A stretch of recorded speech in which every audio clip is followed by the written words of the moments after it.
morning, Dive and Watersports Pavilion. We're so excited to be here. I'm here speaking on behalf of PADI, the Professional Association of Dive Instructors, and we really appreciate you making the time to come out here to the Chicago Travel Show. It is a sunny day, a little bit brisk, and we're talking about some exotic adventures. So my talk today is called, Are You Brave Enough? How to Make Your Dream Trip Happen. And one of the things I really am so honored to speak on behalf of PADI. I am also a PADI dive master. And this picture, you can see some of the beauty of the underwater world, and scuba diving really did change my entire life. So I want to tell you a little bit about myself, how I got started scuba diving, and some incredible bucket list adventures around the world, as well as how you can help save the ocean and really help our planet. So one of the things that happens to me, I go to a lot of conferences, and I'm always wondering, who is this person speaking to me at the conference? So as I said, my name is Niver, and I have been fortunate to build a career out of diving and traveling, and even sharing my travel stories on television. So here's me for a few of my segments in Los Angeles with KTLA. That's our local station in Los Angeles. So I've been fortunate to share stories about Ogden, Utah for skiing. I love scuba diving, but I also love skiing. About Philadelphia, Pennsylvania, and some of my Penn alumni friends are here today. I've shared stories from California, Napa, Palm Springs, locally in Scottsdale, as well as all across Canada. And for KTLA, I was part of the coverage for the Oscars and the Critics' Choice Awards. So one new and exciting thing that happened this year is I published my memoir with Post Hill Press. And so it's been so exciting to have my book, Bravish, 1 Breakup, 6 Continents, and Feeling Fearless After 50. And my book just won an award. It won an award for self-help memoir. It is up for another award with the Harton Inspirational Nonfiction. It was a runner-up in the Zibby Awards. My podcast won an award for diversity in television and streaming. And my book has been called by Forbes Best New Nonfiction, and for Condé Nast Traveler, Top 10 New Books We Can't Wait to Read. So it's been a very exciting time to share all my scuba stories in memoir and book form. And next month in February, the audiobook will be available. So you can see in this picture, that's me in Florida filming for Reach TV. That'll be in the airports next month. I'll be on Where Next with Kelly. She's the one in the hoop with me. And I did hula hoop this morning. You can also see I've been on Good Day LA, Good Day DC, and this week I'll be on NBC Chicago Today. So if you're wondering, how did this all get started? Back in 1981, my family went on a cruise with Royal Cruise Line in the Mediterranean. And for me, that was the first time that I realized that history or social studies didn't have to be so dry and boring. While we were on our cruise, it was like my history books came to life. And I thought, this old stuff is actually very interesting, and I don't know how my teachers made it so boring. You can see in this picture, we saw the pyramids of Egypt, we saw the Parthenon in Greece. It was the very first time I went to Israel, and this is not a political talk, but I cannot say the word Israel without saying how brokenhearted I am that the hostages have been 100 days in captivity, and we are waiting for them every single day and praying. Also on that trip, I was in Turkey. The port city is Kusadasi, and I went to the most incredible library of Ephesus. So with all of that, my passion for travel started as a teenager, but I had a problem relative to being here in the Dive and Watersports Pavilion, and that is I had a near drowning as a child. So I was terrified of swimming and the water. While I was in college at Penn, my roommate and very best friend was an NCAA synchronized swimmer. So every day, at night, I would go to the library and she would go to the gym for practice. And so every day I went to the gym, but I never went inside. So I asked her if she thought there was something I could do at the gym. And she suggested that I try to learn to swim again. So I did relearn to swim as a college student, and that started me on my journey of scuba diving, because once I wasn't afraid of the water, I wanted to do more things, and I discovered a scuba course. I was living in Northern California, and I put on this slide, fall down 7, get up 8, because a lot of us need another chance. And a lot of the things in my book about being bravish and the 50 challenges I did before I turned 50 were about starting again. So for dive shop owners and scuba instructors and even buddies, I like to remind people that if someone in your class or someone in your family is afraid, it doesn't mean they won't ever be a fantastic scuba diver. I learned to dive in 1990. And in the beginning, I was so terrible, my instructor brought an extra instructor just for me. And now when I go scuba diving, they call me a mermaid, because it's like I just want to live there underwater. So there's hope for people that are afraid. So we have now over 29 million, almost 30 million and counting people who have been trained by PADI. And that means really they know what they're doing. There's a PADI booth right here behind us if you want more information. And stay till the end, because I have a giveaway, something special from PADI. So for those people who've never been scuba diving, what happens is first we have lessons in the pool. You can see the people in this photo, they're going through the different skills, learning how to use the gear.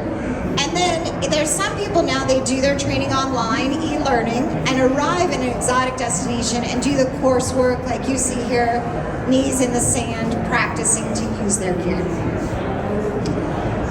I really love scuba diving, and my first dives were in Monterey Bay in Northern California. So the kelp forest of Monterey Bay is world-class diving. It's truly spectacular. There's lots of incredible small things to see. There's sea otters on the surface. But it is, as you might imagine, well, being from Chicago in today's brisk weather, it might not seem that cold to you. But I thought maybe there would be some warmer choices. So I learned about exotic trips. And here in the Dive Pavilion, we have the Maldives, we have Cayman Brac. There's so many places that you can take your next adventure with the people here that are ready to help you find your next adventure or vacation. So for me in this picture, you can see that's me with the sharks. That's in Cuba. It might look like I'm very close to that shark, but in fact, it's just the way the picture looks. We don't touch creatures underwater. But Gardens of the Queen in Cuba is incredible. The bottom picture, that's me in Puerto Rico filming for an Orbits web series. And then the wall of barracudas, that's in Sipadan, Malaysian Borneo. And the barracudas feed in what looks like a tornado. And so that's me on the side of it. And from that side, in this angle, it just literally looks like a wall of barracudas. So it's really, in all the dives I've done around the world, one of the most incredible things I've ever seen. So at the time when I first started diving and I was living in Northern California, I was teaching elementary school. And you can see some of my students here. One day, Julius Squeezer, he's the boa constrictor, he came to visit us in class. And another day, I was teaching science, we were studying the desert, a camel came to visit us. And I like to include these slides to remind people that travel and adventure doesn't necessarily mean that you have to take a flight a long, long way from home. You can have an adventure in your own backyard, or even you can see us with our Erlenmeyer flasks and our beakers. You can have an adventure even just changing the colors of the water. So it was very important to me to try out warm water diving. I couldn't afford it as a teacher, so I decided to work and travel. So my first job in travel was a Club Med. And you might be surprised to know that I love scuba diving, and I ended up in the Colorado mountains. So I worked for Club Med. That picture is the pretty one, that's my sister. And the other one, that's me as Marge, the nerdy librarian. Because at Club Med, we work all day long in our service. I worked in the kids program. And then at night, we all help out with the shows. So for the dating game, surprisingly, I always won because the other characters were so crazy. But my goal was scuba diving. So after I worked in the mountains, I worked for Club Med in the Bahamas. And then I went diving in Sonora Bay, and I learned about jobs on cruise ships. So I spent about 7 years working for Princess, Royal Caribbean, and Renaissance. The most amazing thing about my job, besides that my house moved, was I got to dive in Grand Cayman and Cozumel, one contract every week. I dived in Aruba and Curacao, one contract every week. I dove in St. Thomas. I took all kinds of certification classes. And over time, I dove in Bora Bora. One season we were in the Caribbean. We went through the Panama Canal up to Alaska, and my buddy and I, we dove in Juneau, Alaska in our dry suits. It was a crazy adventure, and honestly, the temperature reminds me a little of Chicago today. So one of the things that happens as you travel as a journalist is everyone's always taking videos. So once when we were underwater, we'll see how the level of the sound is on this. This is, I was scuba diving with Gus, and he asked me to dance.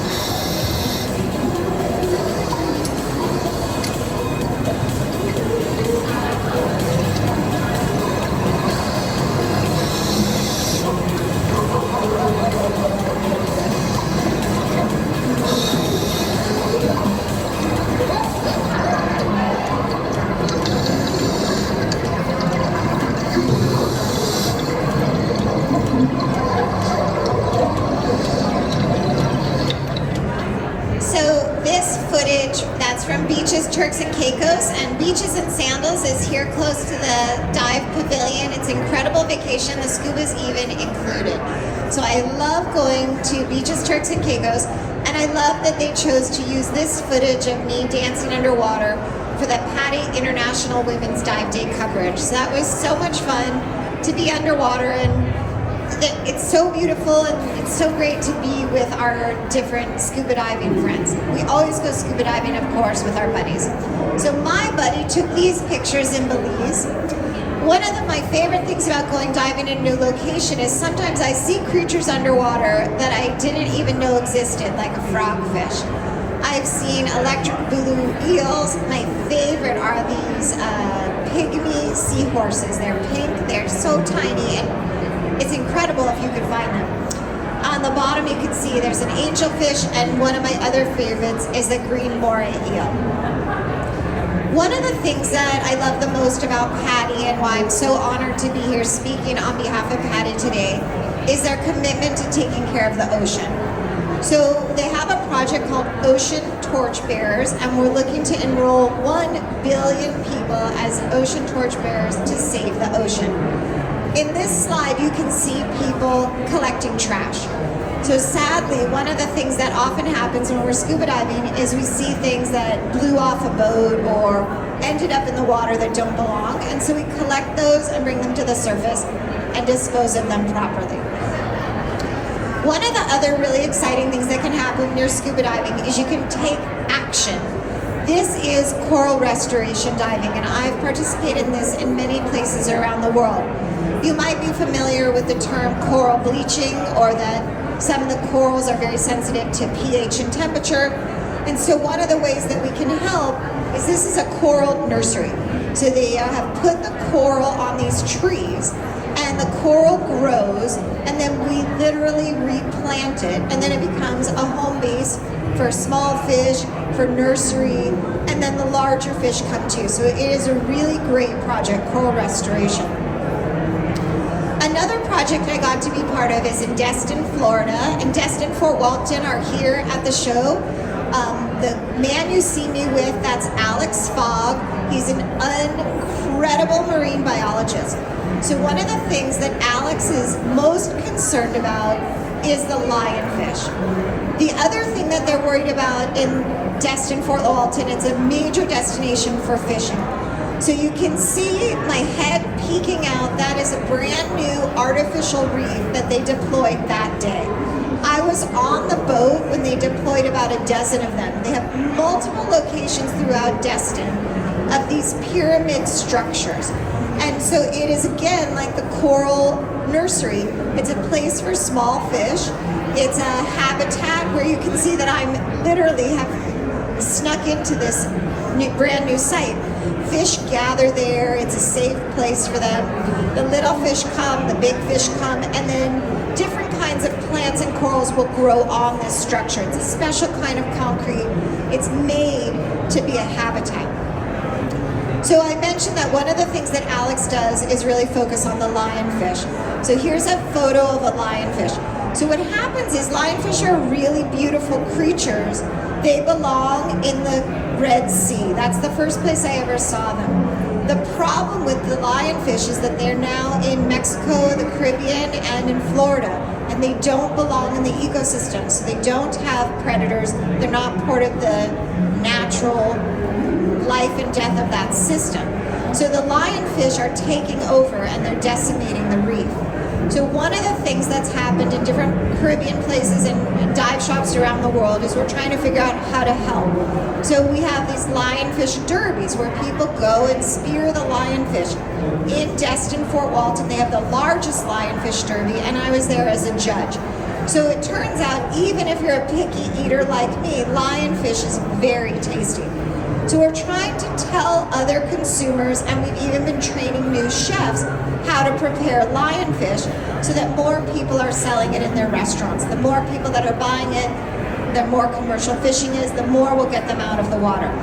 So one of the things that you can do, even if you never go in the water, is eat lionfish. It really helps our planet. So I like to tell people, no matter where you are in the world, what vacation you choose, you can make a difference. So this is, I told you I have a podcast. My podcast is called Make Your Own Map. This is me and Dr. Richard Murphy. Dr. Murphy's been working with the Cousteau Society for 50 years. So he and I were in Puerto Rico. That pool is part of Dorado Beach. It's a Ritz-Carlton Reserve. So I was able to interview him on World Environment Day.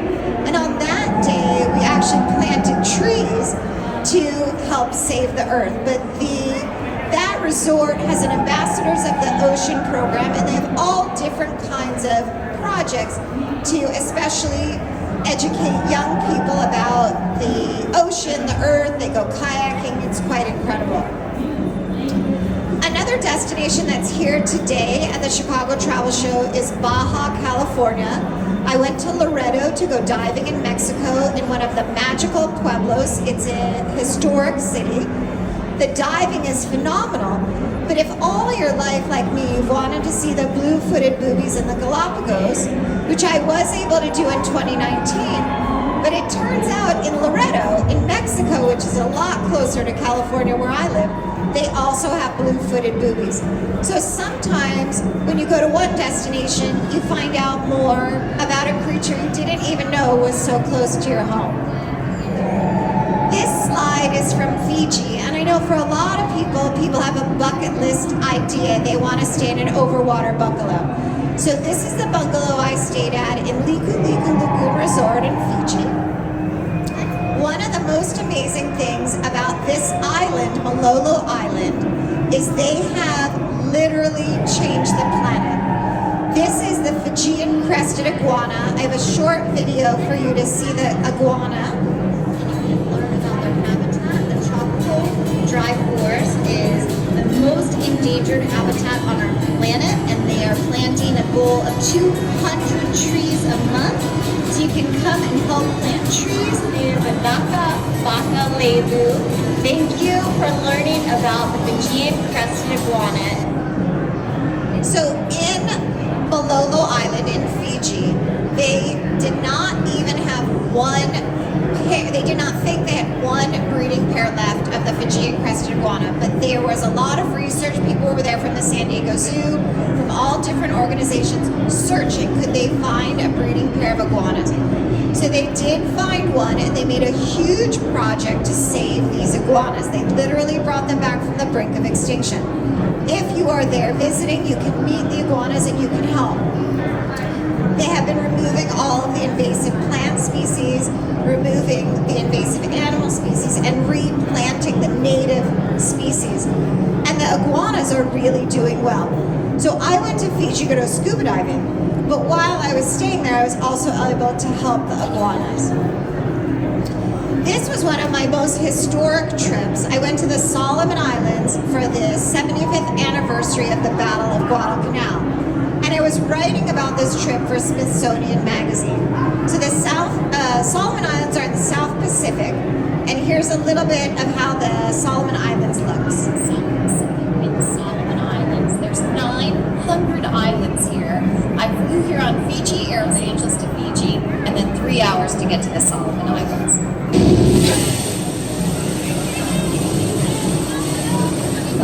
Who's the chief, taught me how to make cloth out of bark, but you have to pound it.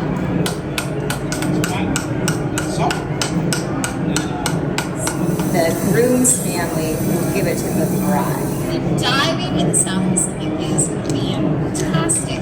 Because of the battles that happened here, I've seen many wrecks underwater, Japanese wrecks, American wrecks, and tremendous creatures, eagle rays, cuttlefish, turtles. It's really spectacular. So the primo in the village where I got to make the cloth, I asked him if it was okay if I could have a turn, and he looked at me so oddly, and I said, is it sometimes in different cultural villages only men can do certain things? And I said, can I not do it because I'm a woman? He said, no, it's just, he said, no one ever asked for a turn. So, sometimes when you're traveling, you just have to ask, and you can get to try something out. And I also got to help the money, the necklaces, that's their shell money. And I actually was given the opportunity to try and help make the shell money. But the women who've been doing it for generations told me that I wasn't very good. I said, maybe I just need to practice. So here I want to tell you about Indonesia. Earlier I mentioned Sipadan, where I saw the wall of barracudas. So that's Malaysian Borneo. That same island on the other part is called Kalimantan, is part of Indonesia. So off of that, so we're in between Australia and Asia. Off of that was where I went from Kalimantan to Derawan to Kakavan, which is a place where you can actually swim with the stingless jellyfish. I wasn't honestly so sure if they were making fun of me or if it were really stingless jellyfish, but it is incredible. It's a little bit like swimming in jello. There's so many jellyfish they come up against you. You can see that we don't wear fins because it's dangerous for the jellyfish. So I did that in Indonesia, but then when I went to Palau to go scuba diving, and the best place I went was Blue Corner, I also swam in Jellyfish Lake in Palau. So if that's something you'd like to do, sometimes the jellyfish are in a larval stage, and sometimes for the safety of the ecosystem, they don't allow tourists. You just want to check that in advance. But it is an incredible opportunity to swim with the jellyfish. The other thing I love about Palau is they stamp your passport with this pledge. So this is a pledge between the children of Palau and you as a visitor that you're going to take care of their home. So I'm hopeful that other places will also have some kind of pledge like this, because it's one of the things that is very important when we travel, that we're guests in someone else's home and we need to take care of it. I like to show a little bit of footage of sharks always when I'm speaking. People my age who grew up when Jaws came out, a lot of them have a very unnatural fear of sharks. They're very worried that sharks are just only there in the ocean to eat them. So this is footage from beaches, Turks and Caicos. These are black-tipped reef sharks. I've swum with all different kinds of sharks around the world, including I went to shark school in Mexico to swim with the bull sharks. So depending on what you love, it's very important to remember sharks have been around a lot longer than humans, and they're very important to our ecosystem.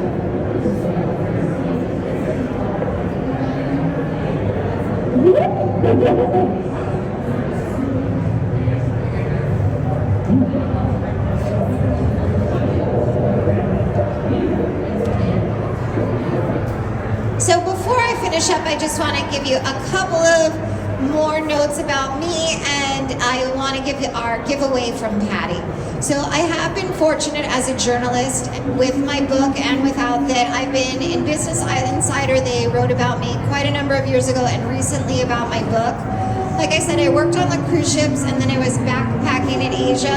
I put this slide up to remember to tell you, don't take any suckers bets. I bet my traveling partner I could carry both backpacks. The problem with that is then you're carrying both backpacks. Don't do it. But when I was traveling, that was the beginning of my website, We Said Go Travel, which recently got an award as a top 10 on the top 100 travel blogs for 2024. And I also want to mention, I always put up this slide about my eyes. There's a lot about my sight in my memoir. When I was a child, everyone believed that I was very clumsy and not very athletic. It wasn't until my 40s during my divorce that I found out I had an eye problem that never got properly diagnosed. So that was why I had so many accidents. It was why I had my near drowning, and it was made a lot of things much more challenging for me. Since I started talking about my book, several people have told me they've had their daughters properly diagnosed, that there was something wrong with their eyes and they were not clumsy. For my book and for turning 50, I did 50 dares before I turned 50. It was part of how I reinvented myself after my divorce, trying to figure out what was I going to do next. This was my 50th challenge. I went skydiving. And the most amazing thing happened to me when I was skydiving is that I found out that my instructor, who changed his whole life to jump out of perfectly well-maintained airplanes every day, was afraid of sharks. So I bring that up because my whole life I thought that I was not very brave, and that some people like him who skydive were brave. And all of us have the opportunity to try new adventures, to find a new place to go here at the Chicago Travel Show, and we all could probably be a little bravish or a little more brave than we think. As I've had the opportunity to travel around the world, it's really changed my perspective. So this is a photo when I was on safari in Kenya.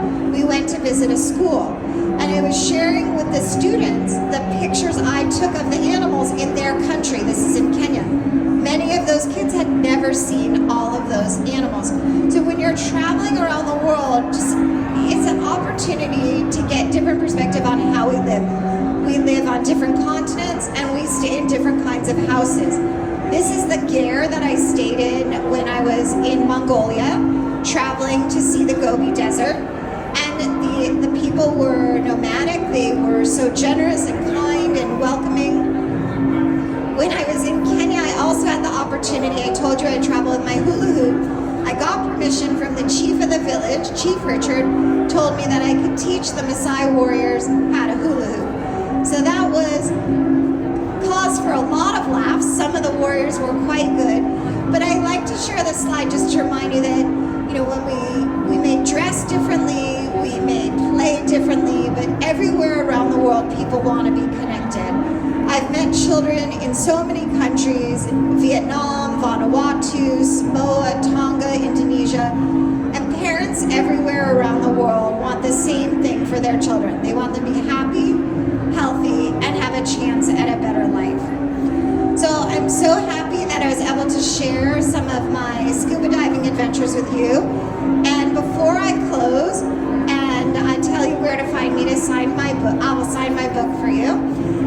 One of the chairs has a sticker on it, and we're doing a giveaway from PADI. So if you want to find the sticker